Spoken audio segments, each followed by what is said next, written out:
Hello, how are you? I'm good. Do you go by Robert Courtney, Robert Courtney Collins, Robert Collins? I've seen you say just Rob. Whatever flows naturally. I go with Well, it. it's so nice to see your face. I became familiar with you, I think, years ago when you launched Unique Collection, Yes. right? And so I saw your drive and determination then, which the collection that still exists, correct? That whole brand. Yes, it's just operating in a different capacity, but it is absolutely alive and well. We do a lot of wholesale activity, and so we landed a contract with um, a very large company that doesn't allow us to put their name out there. And so I can't say who the company is because then you'll realize all of their products are coming from us, or a lot of them. Not all of them. We're like the third largest wholesaler for this particular company. But that just completely shifted everything for us. We got that contract in 2020 during COVID. That's And huge. yeah, it's just been like autopilot since then. So So for people who don't know who you are, what's your like elevator pitch? Who is Robert Courtney Collins? Robert Courtney is the ultimate connector. I get energy from bringing people together, connecting dots. The way that I do that to generate revenue for myself is through a marketing and branding agency called Robert Courtney and Associates. And I use that company to help me really live out my purpose and fulfill my passion, which is just helping people in any way I possibly can. Well, and you're huge with that. I feel like even before Unique Collection, your whole goal was how do I give back to the community? Where did that come from? Where did that idea of I'm more than just myself and how can I help other people? Is that something that you grew up with? Was that in your family? Where did that come from? Because a lot of people nowadays don't want to help others. They just want to figure out how do I make money? Yeah, I think for me, I was always, I mean, first of all, like it comes from my parents. Like I was raised in a household that like my dad to this day is probably the nicest human that I know, and he's probably did more for people. And so I learned from him. Like he was my first example of what being a good human looked like. And then from there it was me trying to figure out why everyone needed to take advantage of people in order to accomplish whatever it is that they were accomplishing. And my first experience with entrepreneurship came within a barbershop. And so in that setting, it was very community driven, but people were, as a barber, naturally, you become the middleman for everything because so many different people from so many different walks of life. You could cut one person's hair who is uber successful, multi millionaire, and then the very next haircut is a person who just lost his job, struggling, don't know how they're going to make ends meet, and so I feel in navigating that type of environment on a regular basis, the real goal is how can I quickly connect with these individuals, although they play on so many different levels. And so before you know it, you've developed the skill set for literally connecting with people. And then the next phase of it becomes, okay, actually, I know a person who owns a company that I think you'd be a perfect fit for. Let me make this connection. And so that just became like the environment that I played in so much to, now it becomes, all right, I'm really good at this, but it's not necessarily making me any money. Like the person that I connect is generating revenue, but I don't really benefit from it more than, hey, thanks. I really appreciate what you did. And which was okay. But what I figured out was, especially with social media, that there was a bigger opportunity for me to really lean into these skills that I had developed, and ways that I could generate revenue from it. Well, I also think number one, being in a barbershop, people will tell you all the things. right? There's something about it where they feel like there's no wall there where they can be honest with themselves. And so when people are being honest with somebody, you can connect them more easily because they're being honest about what they actually need. They let the Number walls one, down. Yeah, the walls come right. down. And then number two, I think that you have a certain energy about you. Have you always been that guy that people just come to or are drawn to anyway, automatically? And is that a lot on your shoulders, where you feel like everyone's coming to you because they need something? I have always been that person, but I think it's because I am a listener by nature, and my I actively listen. Like, I'm hanging on to every word that a person says because either I'm listening or I'm not. And I try to be that way through and through. As I've gotten older and I carry more responsibility, obviously my bandwidth is something that I have to just be aware of. I think if you're not, then that could play on your mental capacity and just, um, just being available to serve people in the way they need to be served. But yeah, just growing up, I've always just been a really good listener, and I developed a habit of speaking only when I had something to say. And I don't know, like, that probably started as insecurity, but over the years, it's really helped me just be selective. Like, if I'm going to make a statement, I'm going to make sure it's to solve a problem or to add value. I'm not going to just talk to talk. And so I feel like that's probably where that's come from. And then with what I do for a living now, which is mostly, brand strategy and marketing, being a good listener is probably the biggest skill set necessary in order to become that person. Like, we have to adopt that person's voice. We have to understand what they would say in certain scenarios. And so, in order to do that, like, you really, really have to listen, with all aspects of you, not just with your ears. Like, you have to feel that person. You have to create a different type of connection with that person's energy to really become them in how you distribute their content. How have you been able to be the creator of all these different entities? I mean, besides Unique Collection, you have the branding agency, you just released a book, and then obviously we're going to get into CreatorCon. There's all these things. You've grown exponentially. Obviously, your team has grown, which means a lot of people need you. How do you create those boundaries of time so you still have something for yourself and for family? I'm having an issue with that myself. So Yeah. I need to kind of know, like, how are you doing this? It's a mystery to me also. No, I'm just playing. Like, Uh, there's 24 hours in a day. We have the same 24 hours. I don't understand how I can use them more wisely. what's so interesting, and I don't know if I've ever even answered that specific question, but everything that I do is basically the same, believe it or not. So if you take it back to me owning a barbershop, the barbershop is built. My barbershop was ran on a barber rental model, which meant that every barber was responsible for booth rent. And I have no business degree or background. I didn't come from an entrepreneur business family. And so everything I learned through actual experience. And so this is the first model that I was introduced to.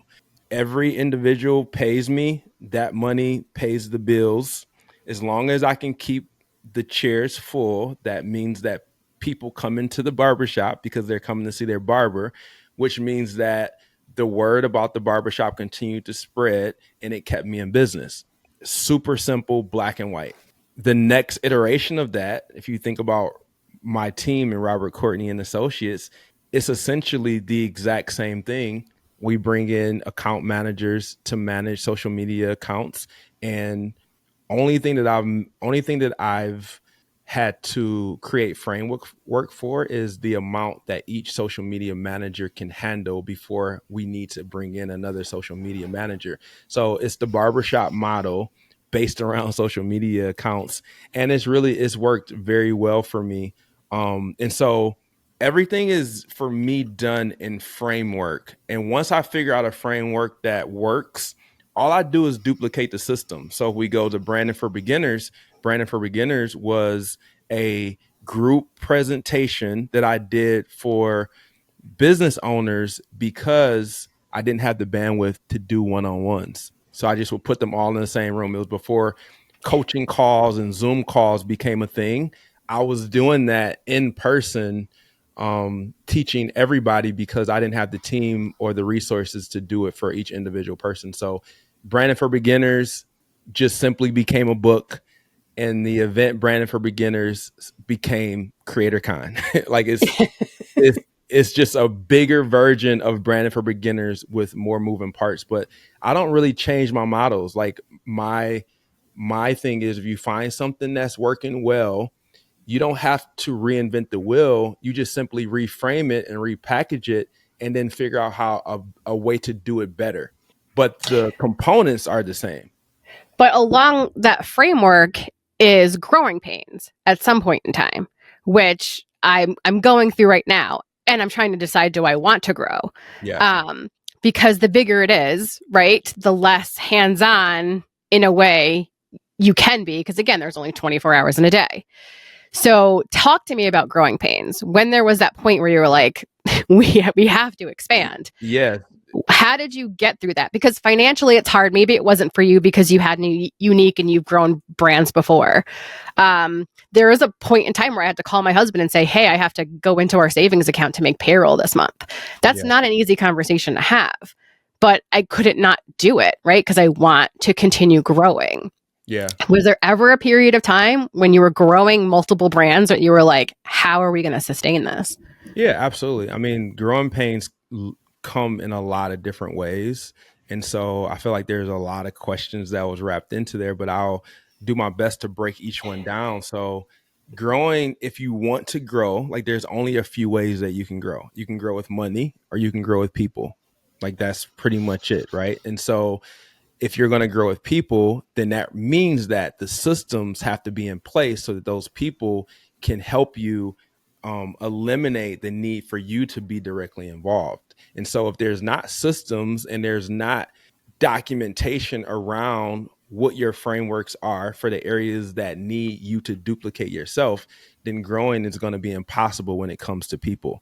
Then the other part would be money. So you're going to pay those people in order to do it, but they shouldn't need to be paid unless the opportunity or clients or partnerships or whatever it is that you're trying to grow into, if those aren't available, then what would be the need for extra people? So you have to identify, like sometimes I feel that the individual who's looking to grow, like you may feel like you're maximizing your 24 hours, right? But maybe the 24 hours can be used in a better way. If you are fully maximizing it, then that means that the opportunity that you're not able to capitalize on because your time is basically not available, there's money there. So now we have to find the people in order to accomplish those tasks. And so finding the right person could be a challenge, but if you're finding the right people, now it's just a matter of investing the money into those people. And if the framework and the systems are in place to help you duplicate yourself through the people, then the scaling and the growing should be easy at that point. So in theory, are you the umbrella company and then you have other smaller social media companies, social media management companies under you that are their own entities, but then work with you and your clients? Is that how that's working? No, so my model for my agency is we work with freelance account managers that we 1099. However, there's so much business that they don't have a need to go work for anybody else. Yeah. Okay. So that's when I say you have to create the demand, right? Like if there's nobody wanting our services, then there's no need to hire additional account managers, and there's not a problem. Like there shouldn't be I shouldn't have to worry about scaling because I have the resources to deliver on what's needed at that moment. But I feel like it all starts with framework. Like you can't think about scaling or growing if the foundation isn't understood. And if you understand the foundation, now you can say, here's what I do well, here's what I can hire somebody else for, here's what it's going to take to hire that person. And I think a lot of times people make the mistake of wanting to micromanage and control things to such a level to where it prevents you from bringing on other people, because the reality is you're never going to get 100% of you. Like, I have to be okay with 60, 70, 80% of That's me. hard. That's so hard for me, Robert. Honestly, that's the hardest thing for me. I spent a whole day yesterday, 7 pages of edits, 7 pages for my editor, because I was just like, this is not what I wanted. Yeah. That was a time waster. But to me, I will get the product that I want. It was like 60% wasn't good enough for me. So I think that's number one, where my biggest issue is. Number two, I think I really have to get clear on what is it that I really want? Because if I just want money coming in so I can hire freelancers to do my production work, right? My vlogs, my podcast. Well, then do I really want to grow a business, or do I really want to focus on creating? And I think that's kind of the crossroads that I'm at right now, where I think in a perfect world I could do both, but knowing that there's only 24 hours in a day, and I want to also help you as a boutique company continue to help my clients one-on-one, I don't think I can do both. And so it's really weird to be in that position of like, I may have to actually say goodbye to like the business part and focus 100% on just being a creator. Yeah. I mean, I think it's possible to do both. It's 100% possible to do both. But at the end of the day, you're absolutely right. Like, scaling as a business owner is very different than scaling as a creator or as like a freelancer, right? Because if you're trying to scale as a creator, which means you're trying to bring in more clients and you're trying to do more work, you're going to burn out. Like, it's just only a matter of time before you throw your hands up, and you may lose 3-4 clients, but then you get the competitive energy to get back out there and get active. And then you just, so I watch creators, and I mean, creators could be a lot of different things, right? Like, that could mean everyone's a creator. I say that to everybody. I was like, as soon as you decide you're not a consumer anymore and you are a creator, it could be anything in any genre. Like, I have a chef that I'm following next week because he is a creator. i.e. CreatorCon. Thank you. Well, I wanted to talk about that. So CreatorCon is coming up November 15th and 16th. This is the second year in a row? Third year. Okay. So how is CreatorCon this year bigger and better than it's ever been? I think the biggest difference is, I mean, we learn every year, so the first difference is obviously in the attendees and the amount of people. So, we've watched that grow so far, and the trajectory is that it will surpass what it did last year, just from an attendance standpoint. I look at the sponsors that have opted to come on board. Oh my God, huge. Congratulations, by the way. That's huge. You probably know what it's like to get sponsors. Oh, yeah. So, it's amazing. Well, you also feel like people believe in the project. Does that make sense? Like, you've got your like core people that will always support, in year one. But by year 3, when you're like, oh my God, this is becoming huge. And I'm assuming on trajectory of what you've dreamed it to be. Yeah. No, it's moving. I mean, I try to not put a ceiling on anything that I do. Like, when I think of CreatorCon, I think of stadiums. Like, I think of the biggest vision possible, and that just keeps the gas tank filled on my energy to try to make it happen, whether it gets there or not. Like, we're going to keep giving it 120%. But sponsors, speakers, people that want to be a part of it, the whole idea is everyone wants to trust your vision, but they need to see you actively pushing toward that vision as well.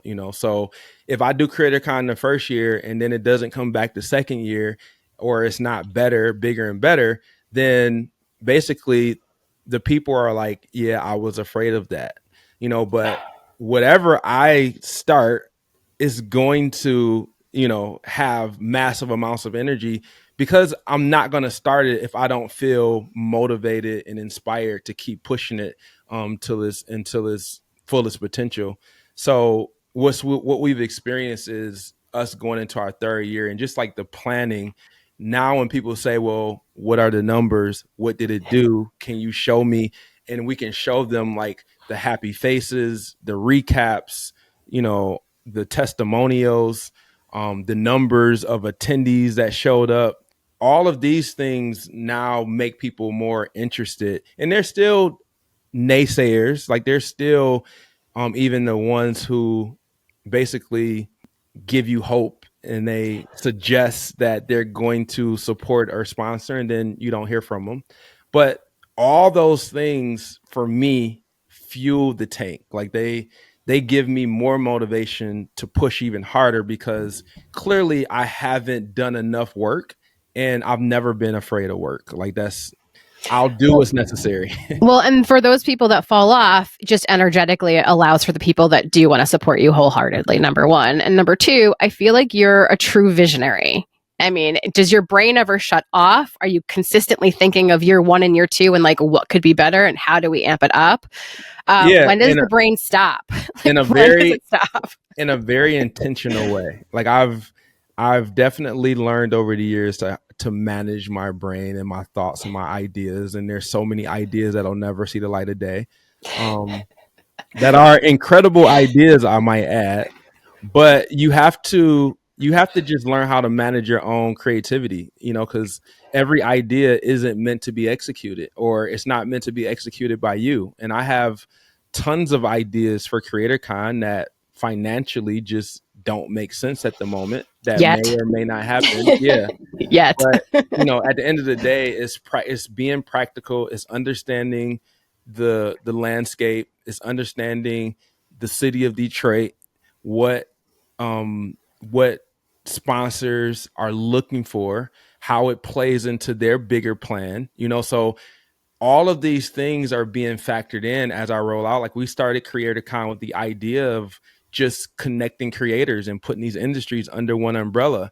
And that has evolved into sustainability as a creator and resources. And how do I take my freelance business or my project based business and turn it into a sustainable business model that can operate without me, and so these are the things that this is where the economic state of the city of Detroit is, and this is what the need is. Also, like tech is a huge thing for this region, right? So with the understanding of the market, all that information plays into where CreatorCon is going, because at the end of the day, it's for the city of Detroit. Like this is about creating a beacon that will attract people from other places to come here to do the things that they, aspire to do, and making CreatorCon like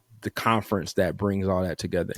Well, and there's really nothing else like it in Detroit. So I think that's amazing that of course, you're the one to do it.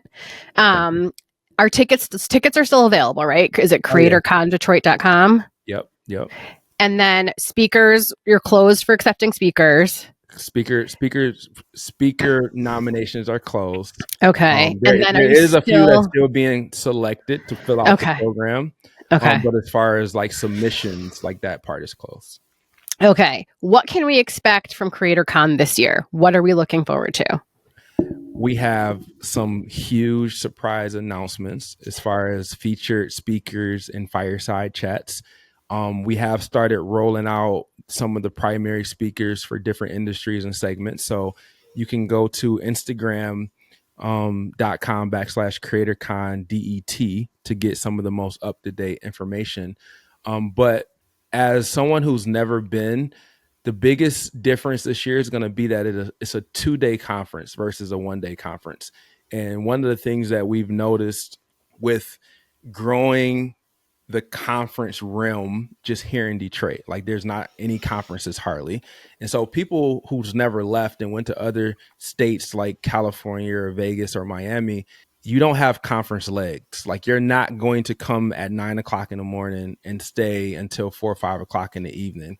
And so we've decided to condense the program and make it more interactive, give you more things to do, as opposed to just sitting and listening and being overwhelmed by information for an entire day with one, maybe two breaks. Because So it's a lot. it's a lot to take in. So you can expect a very festive, energetic environment, cameras, podcasts, video, just networking, like just very conversational environment with people who can actually impact your life that day.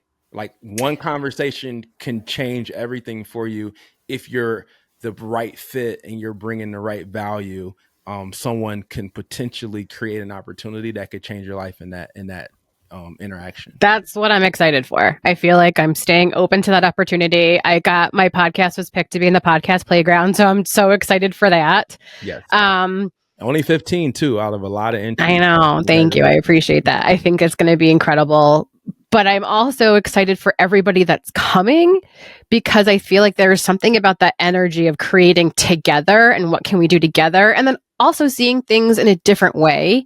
Maybe we're so used to doing things one way and we don't even realize, oh, wait, like this could make my life easier, or this person can answer that question that I've had for so long. Yeah. Do you suggest people get a hotel room? So now that it's 2 days, should we get a hotel room? Should we stay there overnight? Is it sort of easier than like going home?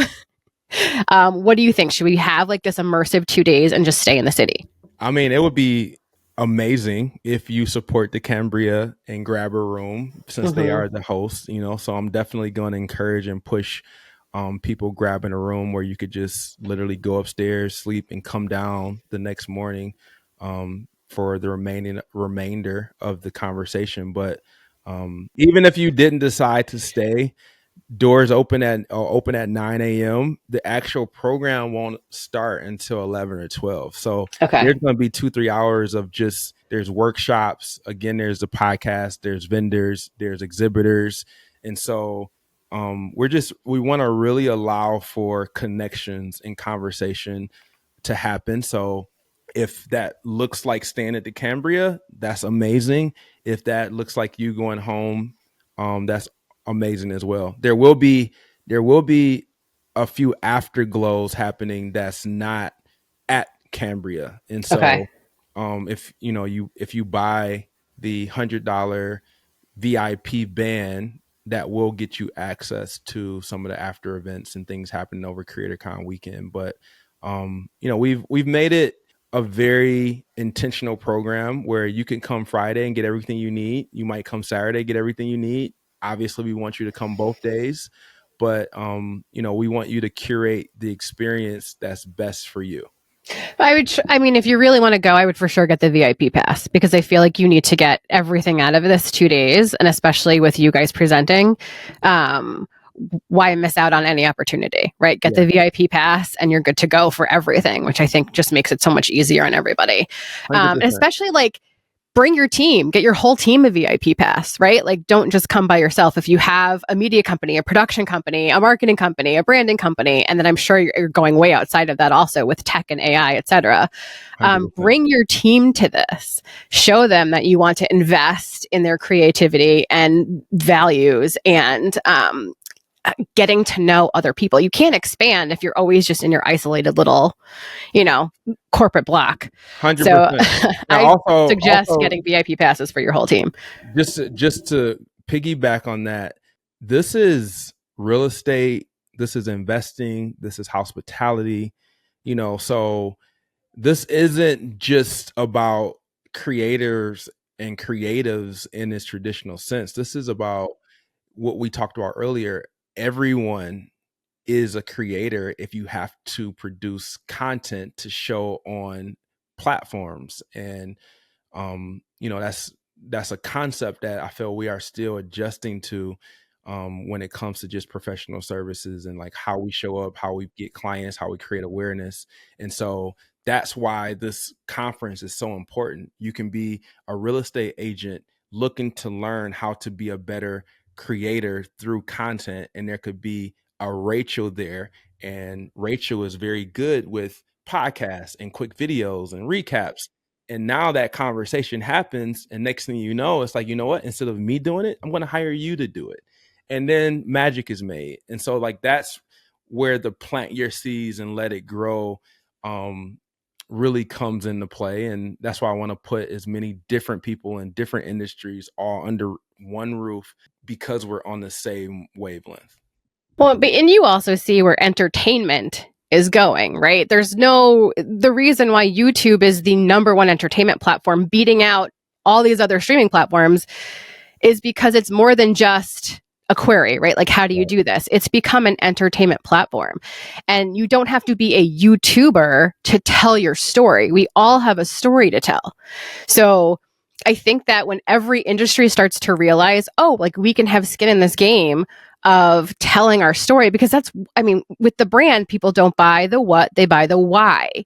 And I think if more people start talking about the why, they can create something even within the brand of the story, of telling the story. If more people capture themselves talking about the why, and that's the part, like that's the part everyone's learning. Like, how do I capture me talking about why I do it? And so I feel like that's a new concept, especially depending on how long you've been in business and how you've made your money in the past. Like, we're switching gears on what that looks like. And business owners are starting to figure it out. And I feel like CreatorCon is a place where we can expedite that process. Right, because people don't want to be sold to anymore. Correct. Right. And I think that when we're talking about, well, how do I tell our story? Just tell this, like, pick it up and tell the story. It's not that hard. I think a lot of times we get overwhelmed with like the quality of the video or like the AI captions, or do I have to add B-roll to everything? No.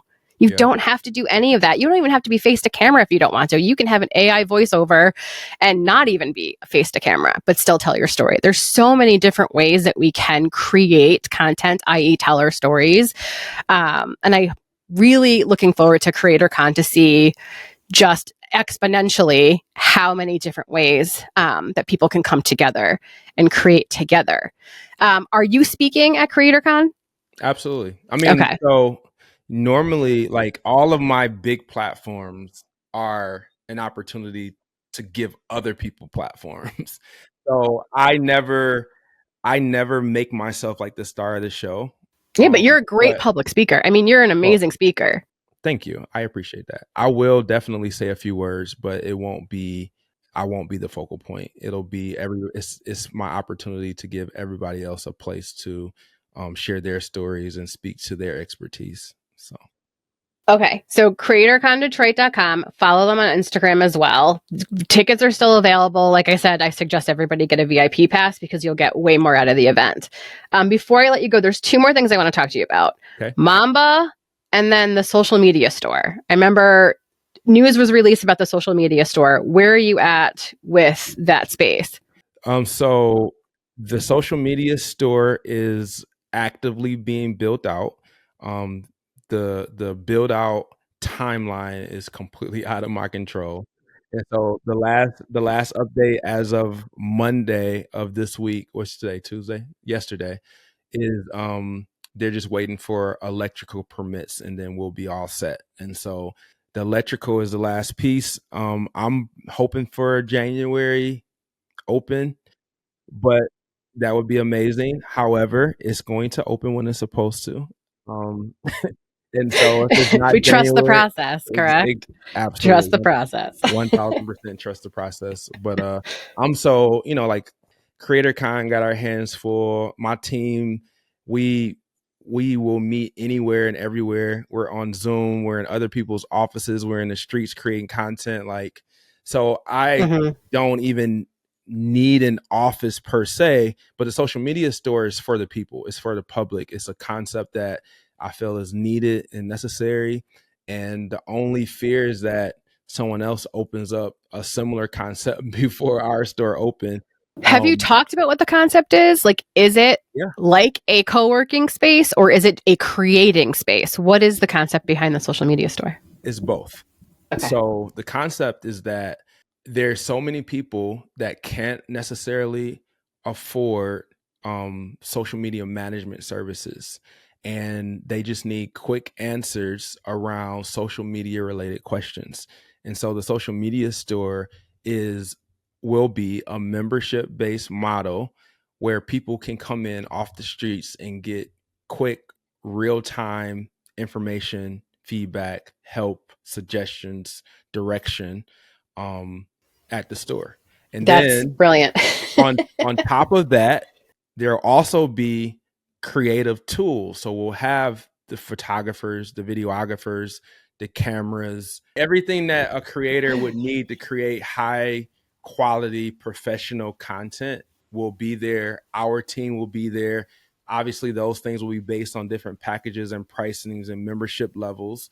But then there'll also be workshops and events and things happening scheduled weekly and monthly.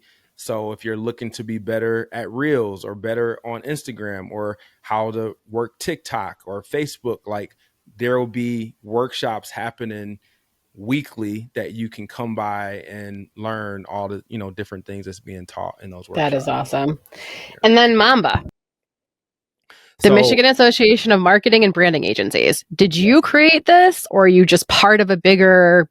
no, that I created it. Mamba is like the retirement play. Like, You're so like, what's the long-term goal? yeah, the Mamba is because honestly, I'm at a place where I'm only starting to do business with certain types of clients that really fit my personal um my personal interests, whereas Mhm. we've operated for so long where if you need social, it doesn't matter what industry you're in or what you do, we'll do it. Now we're at a point where I interview all of our new clients now. Mhm. And if I feel like this is a vibe or energy that I connect to, or, even the person that I'll be communicating with directly or our team will be talking to, there has to be a high level of chemistry. Otherwise, we'll probably pass. And I don't no longer want to just pass to nothing for that person to go and search more. So Right. now Mamba is my attempt to still to connect people again, right? Like we're back to the original Right. part of this conversation. If I have an organization where I have hundreds of agencies connected to it, there's somebody in our agency who is a perfect fit for what you're looking for. And now Right. all I have to do is make the connection there. So that's the main reason for Mamba. Beyond that, Mamba will operate out of the RCA store. So all of our Mamba professionals and agencies will be able to host their own workshops and use our space for meetings and meetups and things like that. And so it's just an additional pipeline for the store, but also more importantly, to move marketing and branding forward and make Detroit a more respectable place for someone who's looking for those type of things. Well, I love that. If it doesn't align with you, it's okay to say no. Exactly. Have you ever had to fire a client? Have you ever been in a space where you're like, this isn't working out? Yes. Yeah. I mean, you like, so when you're early on starting out, like you can't fire anybody, right? No, I You know. have Yeah. to, You're like, you have, okay, yeah, pays the you bills. have to be more flexible. But yeah, like I feel like I've put enough stake in the game. Like I've earned the right, um, to get to this point where now like we're interviewing each other, and sometimes I'm not the right fit, sometimes you're not the right fit, and sometimes we don't find that out until a month or two in. And my services are month to month, um and it's probably scary. Like the idea of that would probably be scary for most entrepreneurs, but for me, like it's perfect. Like we spend each month together. At the end of the month, we both make a decision. Like you like what we're doing, you pay us again. You don't like what we're doing, you don't pay us. Same with us. If it's going great, we keep providing services for you. If we don't think it's a good fit, we let you know, like unfortunately, we're going to um stop things here because we feel like there is a better fit out there for you and we're not the right one. And yeah, that's happened. Like, it's happened to the point where I've paid people their money and over deliver on their service because I was that sure that we weren't the right fit for them. And so that I didn't burn bridges, I still gave them a month worth of services. Like, I knew within days, like, this isn't gonna work. Right. So love yeah, that. you have to be conscious of your team. You have to be conscious of how people are treating your team. There's a respect level with every client. If you feel that you're the big fish and we're the little marketing company that's running your social media, that's probably not the right dynamic. So all those things I take into consideration for sure. Well, I don't want to take any more time because I know you're crazy busy. I just so appreciate you holding space for me. I am enjoying watching you grow. I'm enjoying watching each vision come to fruition. I don't even, like, one day we'll talk about the 5-year plan, the 10-year plan, like where you see all of this going. But I am so excited for CreatorCon. So if you guys want tickets, I'm telling you, just get VIP tickets, get your team VIP tickets, CreatorConDetroit.com, get a hotel room at the Cambria, because I mean, I can't, you're great at throwing events, so I can't imagine what these events, even the post-party events, are going to be like. And I can't wait to be there as a featured podcast. This is going to be such an incredible event. And then I also can't wait to be at the grand opening for the social media store, because I see the vision is, and I feel like it's going to be absolutely incredible, not just for Detroit, but for everybody that's involved, and your team. So congratulations on everything that you're doing. And thank you so much for taking the time. Thank you. I appreciate you, Rachel. Robert, you're amazing. Thank you. Have a good one. You too.